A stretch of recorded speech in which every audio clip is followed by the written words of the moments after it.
हमने अपनी जिंदगी में देखा है बहुत सारे चढ़ाव उतराव, इसलिए आप लोग देखते हो ना, वशीकरण भी करता था मैं, दिल से करता था। क्योंकि जब कोई टूटता है, चाहे लड़की टूटे चाहे लड़का टूटे, बहुत तकलीफ होता है। जो 4 साल 5 साल साथ में रहने के बाद भी एक दूसरे को छोड़ देते हैं, तो सोचो वो जिंदा क्या रहेगा, वो जिंदा रहेगा? जो जिसे चाहता है उसके बगैर वो जिंदा नहीं रह सकता, ये सत्य है। उसे सुसाइड करना पड़ जाता है, फांसी देना पड़ता है अपने आप को। तो ऐसे लोगों का मैंने घर बसाया है। आई नो कि हमने किसी का घर तोड़ा नहीं है। हाँ, जो मुझे बुरा लगता है वो नहीं कर रहा था। आज मैंने पूरा बंद कर दिया। पूरा इसलिए बंद कर दिया कि अब नहीं करना मुझे, बस हो गया। ये ये बात सही है कि आप लोग लिखते हो कि जो प्यार करने वाले होंगे कोने में रो रहे होंगे, तो सही बात है, रो रहे होंगे, इसमें नो डाउट है ना। तो मैंने कोई भी काम, जैसे कि अभी आपको मैं बता दूं, इन सभी चीजों को बहुत नजदीक से देखा है मैंने। ऐसा नहीं कि हम इनकी जैसे पागल हो गए। नियति सही है तो सब कुछ सही है ना। और मैं ये भी देखा है कि अगर कोई लड़का ब्लैकमेल करता है लड़की को, तो लड़की को सीधा बोल देता था, बेटा ये तेरा पार्टनर नहीं हो सकता, ये किसी भी प्रकार से पार्टनर नहीं हो सकता। लड़की के सारे जड़ों को उखाड़ के उसे बताता हो कि तेरे साथ में ये 2 साल पहले क्या किया था, 6 महीने पहले क्या किया था। तेरा विश्वास खंडित होने लगा, फिर तू उसके पीछे जा रही है। लड़का कभी अपना नहीं सकता, या लड़की की बात रही, लड़का लड़की को चाहता है। अब कुछ लड़कियां ऐसी होती हैं कि चाहते तो दिल से है, पर घर वाले उसके माइंड को चेंज कर देते कुछ ना कुछ क्रियाएं करके। ठीक है, कुछ चेंज करके दुनियादारी कर देते हैं, और उसके बाद थोड़ा सा माइंड उससे हट जाता है। क्योंकि ये अक्सर चाहे लड़का हो चाहे लड़की, इनके घर वाले ही खुजली करते हैं, दूसरा कोई नहीं। प्यार परमात्मा का बनाया वो चीज है, वो सौगात है कि प्यार प्यार है, उसे कोई ठुकरा नहीं सकता। ठीक है, प्यार बनाया हुआ कुदरत का चीज है। ये प्यार क्या होता है आप सभी को पता ही नहीं है शायद, वो भी हम बता देते हैं। प्यार क्या होता है? नारायण ने जितने अच्छे से प्यार किया आपने देखा होगा, नारायण राम युग में उन्होंने भी प्यार किया। इसलिए जब सीता हरण हो जाता तो बोलते सीते सीते, चिल्लाते हैं। कृष्ण ने भी प्यार किया, कृष्ण ने प्यार किया। रुक्मणी का पंडाल लगा है, शादी होने जा रहा है, और वो बोलती है कि हे कृष्ण, अगर तुम नहीं आए तो मैं मर जाऊंगी, जहर खाऊंगी, मर जाऊंगी। ये प्यार है। और कृष्ण जाते हैं, मंडप से उठा के लाते हैं। ये प्यार है। सच्चा प्यार कभी झुकता नहीं, ये हमेशा ध्यान रखो। सच्चा प्यार कभी झुकता नहीं है। इसलिए महादेव जब राजा दक्ष क्षति को कहते हैं कि देख ले, तू उस शिव के पास जा रही है, और वो शिव मेरे बाप का हत्यारा है, 5वां सर काट दिया था, काल भैरव बन के सर काट दिया था उन्होंने, 5वां सर काट दिया था, इसलिए वो मेरा दुश्मन है। और जो मेरा दुश्मन है उसके समक्ष में तू जाएगी और उससे दुनियादारी करेगी, तो ये नहीं चलेगा। क्षति कहती है ठीक है, घर से कदम बाहर जा रहा है मेरा, मैं एक बार जरूर पूछूंगी कि महादेव आपने ऐसा क्यों किया। अगर महादेव गलत होंगे तो मैं उनको दोबारा नहीं देखूंगी। अगर महादेव सही होंगे तो शायद मैं इस राज्य में नहीं आ सकती, आपके घर नहीं आ सकती। और वही सती जाती है महादेव के पास, और महादेव के पास जब जाते हैं, महादेव से सवाल जवाब करते हैं, तो महादेव डायरेक्टली दिखा देते हैं, देवी तुम सर्वे सर्व हो, तुम्हें हम क्या कहें, अपनी दिव्य दृष्टि से देखने की कोशिश करो। हमने काल भैरव अवतार लिया, हमने सर इसलिए काटा था कि ये मेरी हत्या, महादेव ने हत्या नहीं किया, ऐसा होना चाहिए, ऐसा दृश्य किया है मैंने। क्योंकि अगर ब्रह्मा अहंकार मैं घमंड के अंदर आकर जिस मानव जात का निर्माण किया है, और वो मानव जात के अंदर भी हम डाल रहे हैं, घमंड डाल रहे हैं, अहंकार डाल रहे हैं, तो वो 5वें स्वर का खंडन करना बहुत आवश्यक था। इसलिए भैरव अवतार लिया, मैंने उसका 5वां सर काट दिया। अब बताओ, नियम नियति तो आपने ही बनाया है, आपने ही मेरी शक्ति स्वरूप में आपने नियम नियति बनाया। उस नियम नियति में तो मैंने आपको भी खो दिया। अब दोबारा चल कर आएंगे आप। अब आपने सुन लिया है तो जो आपकी इच्छा हो वो करो।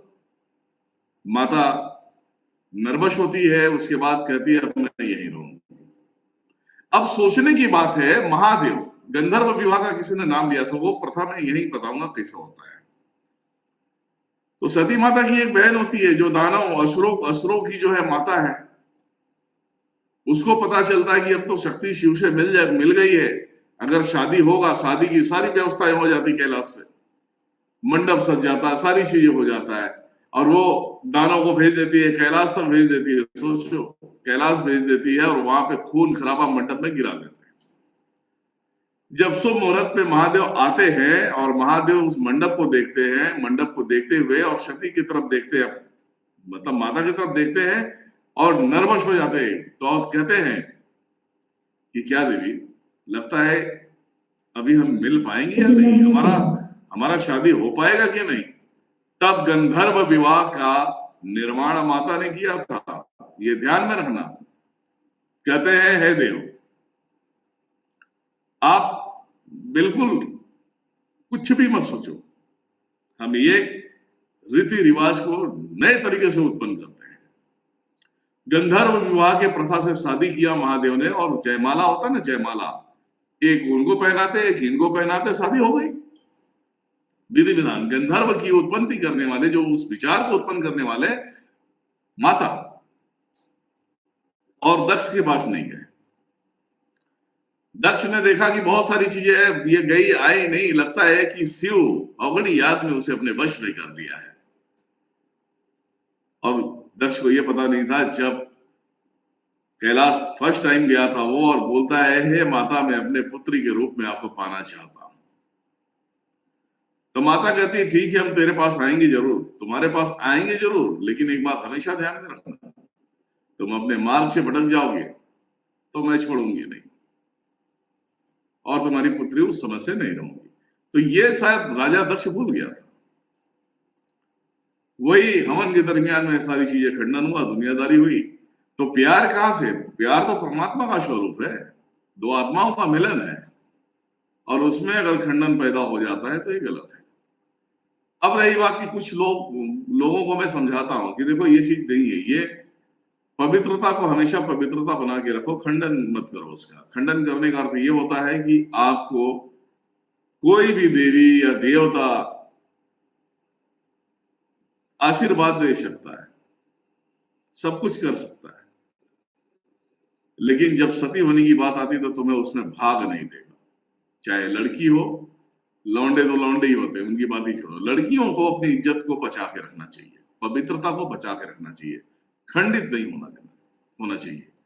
इसलिए जहां सती और सावित्री की बात आती है वहां उनके नाम नहीं होते, जो एक गर्ल बॉयफ्रेंड छोड़ा नहीं, दूसरा तीसरा चौथा, ये कभी भी अपने जीवन काल में सुखी नहीं होते।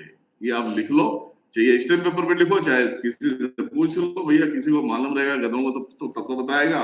तो बोलने का अर्थ ये है कि आप जो सोचते हैं, जो चाहते हैं, वो ऐसी बातें नहीं है। प्यार क्या है? प्यार को समझो। प्यार करना अगर कोई सीखे तो महादेव से सीखे, प्यार करना कोई सीखे तो नारायण से सीखे। प्यार क्या है? प्यार के लिए स्त्री के सामने घुटने पे झुकना पड़ता है उसे खुश करने के लिए, ये सच्चा प्यार है। ये जरूरी थोड़ी है कि स्त्री तुम्हारे पैर पे गिरे, ये जरूरी है। प्यार और जंग में सब कुछ जायज है, ये ऐसा नहीं होता है। प्यार करते हो तो हिम्मत रखो, ताकत रखो, सामना करने की ताकत रखो, अपने माँ बाप से सामना करने की ताकत रखो। सिंपल सी बात है, जो तुम्हें पसंद है वो चाहिए तुम्हें, बस बात खत्म। अगर दोनों एक तरफ से राजी है तो माँ बाप को झक मार के राजी होना पड़ेगा, या तो तुम्हारे ऊपर भूत प्रेत का काम करवा देंगे, तुम्हारे दिमाग को बंधन करा देंगे, इससे ज्यादा क्या कर सकते हैं। और मेरे जैसा हटेला आ गया तो उसे फिर जो सच्चा है वो सच्चा है, फिर मैं किसी के बात में नहीं सुनता, मैं मिला देता हूं, ये मेरी अपनी चीजें हैं। अब मान लेना उसके माँ बाप मना नहीं कर रहे, आपने सुना होगा काफी लड़के बोलते हैं मैं तो अपने माँ बाप की मर्जी से शादी करूंगा, तुझे रिलेशन रखना है तो रख, नहीं तो छोड़ दे, है ना। अब लड़की फिर भी उसके पीछे पड़ी, लास्ट में छोड़ देता है, जो कहता है वो छोड़ देता है। लड़की भी सेम यही बोलती है कि मैं अपने माँ बाप की मर्जी से शादी करूंगी, और लड़की भी लड़के को छोड़ देता है। तो ये जो है कि आपस में जो है कि दुनियादारी करते हैं। अगर उनका जेन्युइन है, अच्छा है, तब तो मिलन हो जाएगा। गाने में मिले खातिर दिल बेकरार काहे होला, प्यार में लोगवा बीमार काहे होला, यही था। प्यार नहीं जानेला गोरबा की करिया, जाके समा जाला दिल के भीतरिया। मतलब प्यार ये नहीं देखता ऊंच है कि नीच है, काली है कि पीली है, बस दिल लग गया, बस काम खत्म, है ना। तो कुछ राइटर हैं जो फिल्म को लिखते हैं, ऐसा नहीं कि मैं लिखता हूं, बहुत सारे लोग हैं जो लिखते हैं फिल्म को, फिल्म उत्पन्न करते हैं, है ना, फिल्म उत्पन्न करते हैं। तो ऐसा बोलते हैं कि ये सब सारी चीजें हैं, और ये सब होता ही है, ऐसा नहीं ये नहीं होता है, संसार में सब जायज है। प्यार में लोगवा बीमार काहे होला, है ना। एक ये सुने हो, बहुत अच्छा है। मुझे कुछ कुछ गाने लोग ऐसे लगते रहे, तो मैं जो खुद लिखता हूँ उसी में मस्त रहता हूँ, बस वही सुनता हूँ, है ना। और हमने उठ पटांग गाने मतलब लिखे नहीं इतने, पर ठीक है, लोगों को चाहिए गाने, इसे तो देना पड़ जाता है।